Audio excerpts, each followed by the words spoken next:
সবাই যখন মৃত্যুটাকে ভীষণ ভয় পায়, আমি তখন হাসতে হাসতে আল্লাহর কাছে ভীষণ সন্তুষ্টি নিয়ে পৌঁছতে চাই যে আমি একটা ন্যূনতম ওই জীবনটা লিড করতে পারলাম, যে আমি একটা ইনসাফের হাসি নিয়ে আমি আমার আল্লাহর কাছে পৌঁছতে চাই। হায়াত মৌতের মালিক আল্লাহ, ন্যূনতম সিকিউরিটি নিয়ে চলাও হলো সুন্নাহ।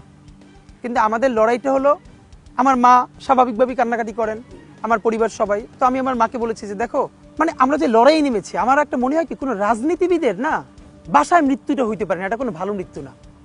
যিনি রাজনীতি করেন, যিনি লড়াই করেন, যিনি বিপ্লবী, যিনি সংগ্রামী, তার মৃত্যুটা হবে একটা সংগ্রামের মধ্য দিয়ে, একটা রাজপথে, একটা গ্লোরির মৃত্যু। আমি তো ভীষণভাবে প্রত্যাশা করি, আমি ছোটবেলা থেকে এই স্বপ্নটা দেখি, অনেক জায়গায় বলেছি যে একটা তুমুল মিছিল হচ্ছে অন্যায়ের বিরুদ্ধে, সেই মিছিলের সামনে আমি আছি, কোনো একটা বুলেট এসে আমার বুকটা হয়তো বিদ্ধ করে দিয়েছে, এবং সেই মিছিলে আমি হাসতে হাসতে আমি শহীদ হয়ে গেছি। এবং সবাই যখন মৃত্যুটাকে ভীষণ ভয় পায়, আমি তখন হাসতে হাসতে আল্লাহর কাছে ভীষণ সন্তুষ্টি নিয়ে পৌঁছতে চাই যে আমি একটা ন্যূনতম ওই জীবনটা লিড করতে পারলাম, যে আমি একটা ইনসাফের হাসি নিয়ে আমি আমার আল্লাহর কাছে পৌঁছতে চাই।